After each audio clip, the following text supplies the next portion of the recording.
Hello kids, welcome to Khatari Flower School.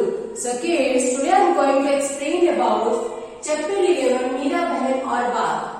जैसा कि आप प्रीवियस वीडियो में चैप्टर का एक्सप्लेनेशन आपने देखा होगा, समझा होगा और सुना होगा अच्छी तरह से और पढ़ा भी होगा, राइट? तो ये सारी चीजें आपने प्रीवियस वीडियो में कंप्लीट किए होंगे। अब हम स्टार्ट करने वाले हैं कठिन शब्द से, जिसकी आपको CW नोटबुक में लिखना है। So take out your CW notebook and start writing with me. मेरे साथ आपको लिखना है, लेकिन लिखने से पहले आपको वर्ड्स को समझना है। क्लियर? समझने के बाद आपको राइटिंग और रिटन वर्क स्टार्ट करना है। सो गेट रेडी। सबसे पहले कठिन शब्द में 1 नंबर इंग्लैंड। मीरा बहन कहां से आई थी? इंग्लैंड से, ठीक है। फिर 2 विचारो, विचारो। 3 आजादी, आजादी। 4 गवली, गवली।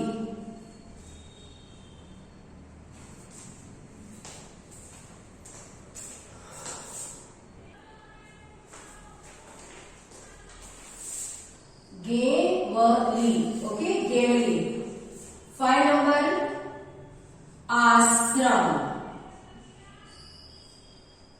6 नंबर स्थापना, स्थापना।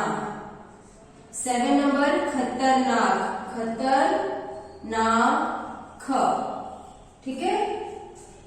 8 घुसकर, घुसकर। 9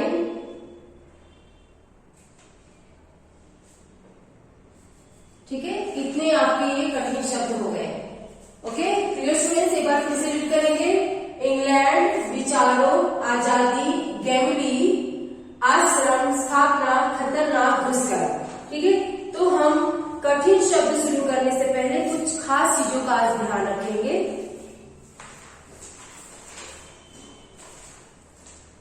वो खास चीजें आपकी ये है किड्स कि मैं आपको बताना चाहूंगी कि जैसा कि हम चैप्टर में कर चुके हैं, चैप्टर 11 का एक्सप्लेनेशन कर चुके हैं, राइट? हमारा एक्सप्लेनेशन हो गया है। क्लियर?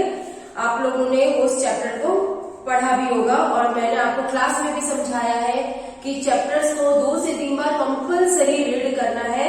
इससे आपकी वोकैबुलरी, आपका प्रोनाउंसिएशन, ये सारी चीजें क्लियर होंगी। अच्छा, मैंने एक और चीज देखा, आप लोगों को बताया था जूम मीटिंग में, शायद अगर आप कुछ बच्चों ने अगर अटेंड नहीं किया हो तो वो भी जान ले, और जिन्होंने अटेंड किया है तो अच्छी बात है, उनको तो पता ही है। एक पॉइंट है आपका सर्दी आई, ठीक है। एक पॉइंट है आपकी सर्दी आई, पेज नंबर 92, ठीक है। इसे लिखने से पहले आप पहले समझ लो, पेज नंबर 92 पे एक पॉइंट है, वो है ये सर्दी आई। दिखाई दे रहा है? सर्दी आई।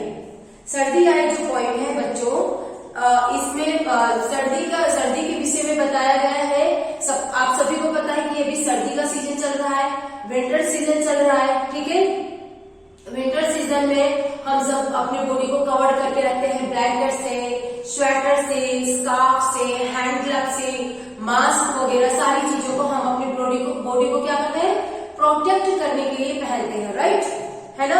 जब हम घर में रहते हैं तब भी हमें ठंडी लगती है, बाहर रहते हैं तब भी ठंडी लगती है, तो दोनों जगह हमें ठंडी महसूस होती है। तो ये जो पॉइंट है सर्दी आई, ये आप लोग रीड कर लेंगे, और रीड करने के बाद आपको ये दिमाग में रखना है इसके लाइन्स को। सपोज एग्जाम में आए तो आपको ये टेंशन ना हो कि मैम ने तो ये पॉइंट नहीं करवाया तो एग्जाम में कैसे आ रहा है।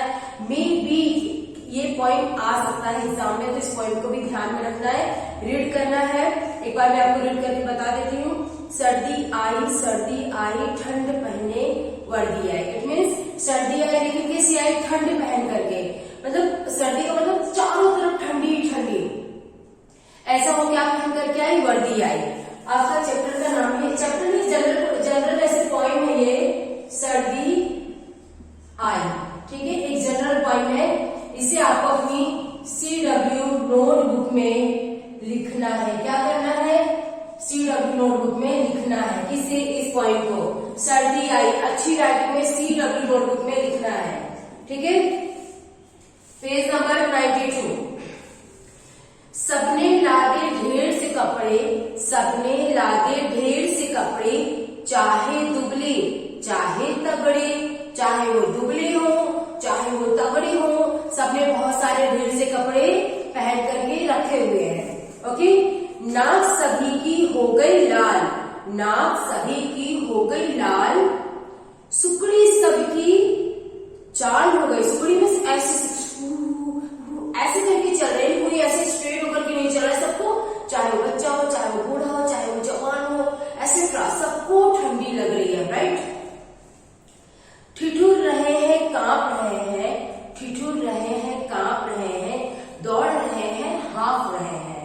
ओके, ठिठुर रहे मतलब ठंडी लग रही है, कपकपी भी हो रही है, दौड़ भी रहे हैं, और जैसे सीढ़ियां चढ़ करके थक जाते ना, ऐसे करते तो हाँफ भी रहे हैं। धूप में दौड़े तो भी सर्दी, धूप में दौड़े तो भी सर्दी, छांव में बैठे तो भी सर्दी। अगर हम धूप में दौड़ते हैं तो भी हमें सर्दी लगती है, और अगर हम छांव में बैठते हैं तो भी हमें सर्दी लगती है। ओके, फिर पेज नंबर 93।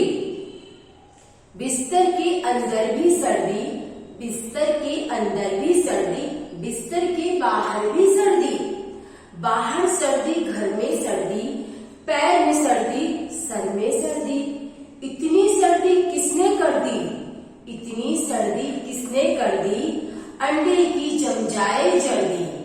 इतनी सर्दी है कि जो अंडा है उसकी जो भी होती है वो चीजें जम जाती हैं।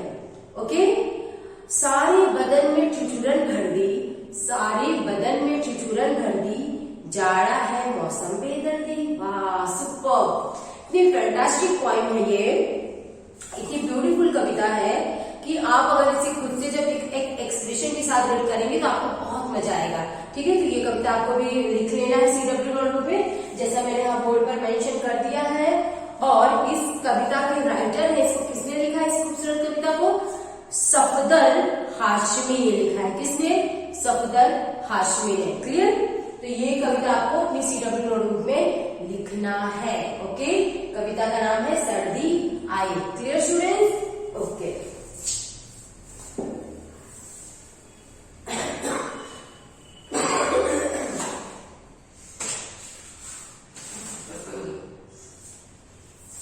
इसके बाद है आपका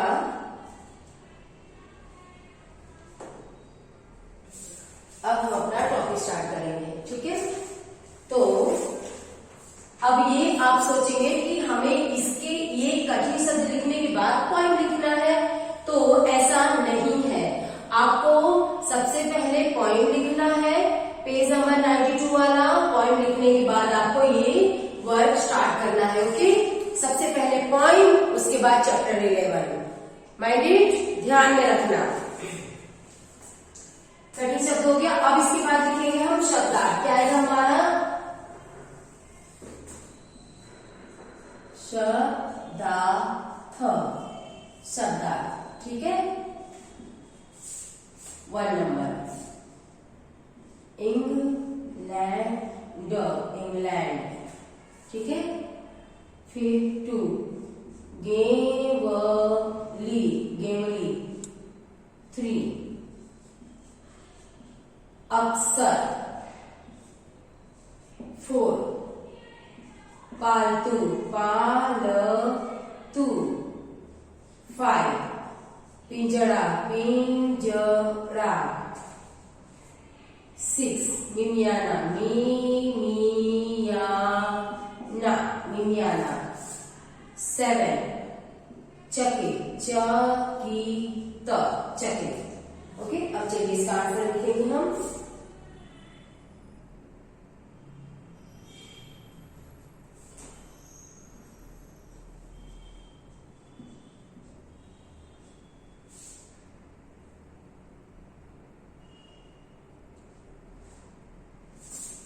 यहाँ पर एक 9 नंबर और है,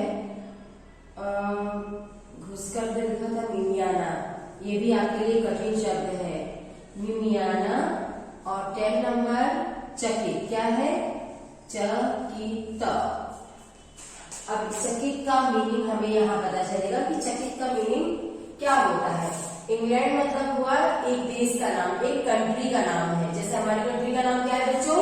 हमारी कंट्री का नाम क्या है? इंडिया, भारत, है ना। हम कौन सी कंट्री में रहते हैं? भारत में, इंडिया में रहते हैं। हम लोग भारतीय हैं, राइट। तो ऐसे जो मीरा बहन थी वो कहाँ से बिलोंग करती थी? इंग्लैंड से। उनका नेटिव क्या था? इंग्लैंड। ओके, तो इंग्लैंड क्या है? जो आउट ऑफ कंट्री है, हमारी इंडिया के अंदर नहीं है, भारत देश के बाहर है। तो एक देश का नाम, एक देश का नाम, ठीक है। गेमली। अब गेमली क्या है? इसका मीनिंग क्या होता है? गेमली एक गांव का नाम, एक गांव का नाम। सी, शब्दार्थ लिखने से पहले मैं एक और चीज आपको बताना चाहूंगी कि आप जो है अपनी इंडिया के, अपनी कंट्री के बारे में कुछ 10-15 लाइन जानो, उसे समझो।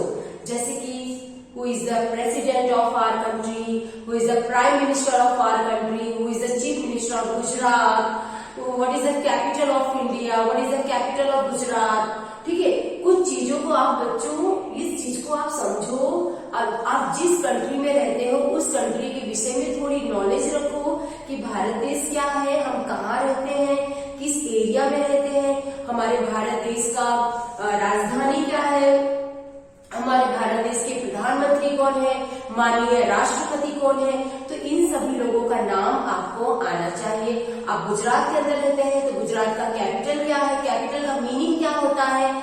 तो ऐसी छोटी छोटी चीजें आपको आनी चाहिए, ठीक है। इट्स नॉट माई टॉपिक, लेकिन it's one kind of biggest GK, बहुत बड़ा जीके है आपके लिए कि आप अभी से इन सब चीजों का थोड़ा थोड़ा ध्यान रखें। ओके, एक गांव का नाम। उसके बाद है अक्सर। अब ये मैंने टॉपिक आपको इसलिए समझाया क्योंकि यहाँ पर वर्ड है इंग्लैंड। अब आप ये सोचेंगे इंग्लैंड क्या है, तो ये आपको पता होना चाहिए कि इंग्लैंड हमारी कंट्री का नाम नहीं है। हमारी कंट्री का नाम भारत देश है, इंडिया है।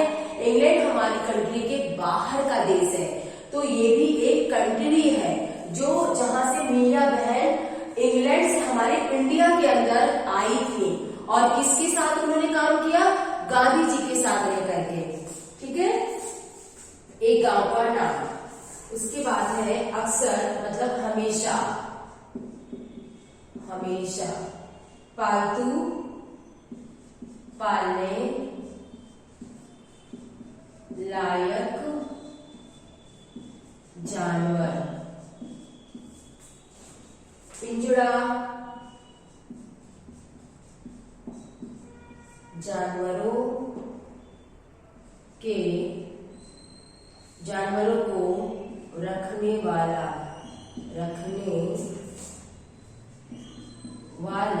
पिंजरा, पिंजरा। फिर मिमियाना, पिंजरा तो लिखा हुआ है, अब लिखेंगे मिमियाना। मिमियाना मीन्स बकरी, बकरी की आवाज, बकरी की आवाज। फिर 7 नंबर चकित, मतलब चौंक जाना।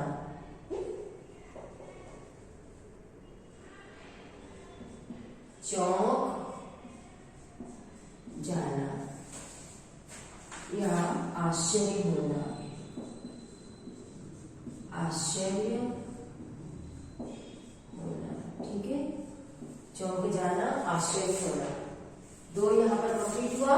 शब्दार्थ में इंग्लैंड एक देश का नाम, गेमली एक गांव का नाम, अक्सर हमेशा, पालतू पालने लायक जानवर, पिंजरा जानवरों को रखने वाला पिंजरा, मिमियाना बकरी की आवाज, चकित चौंक जाना, आश्चर्य होना। अब यहाँ पे होमवर्क आपको लिख देती हूँ जिससे आपको याद रहे। होमवर्क है आपका, आज की डेट है आपकी 20/01/22, राइट। हिंदी सब्जेक्ट है ना आपका, हिंदी, ठीक है। पेज नंबर 92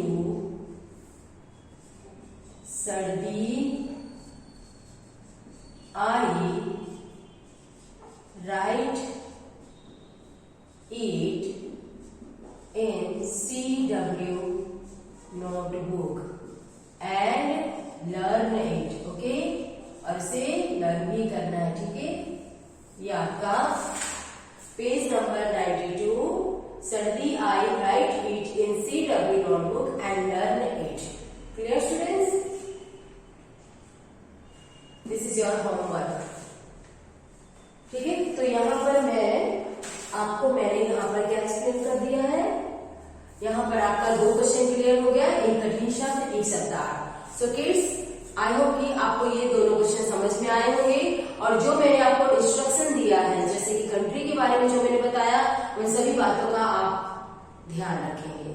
ठीक है, so students, I hope you understood this, both questions are very well. So till then, bye bye.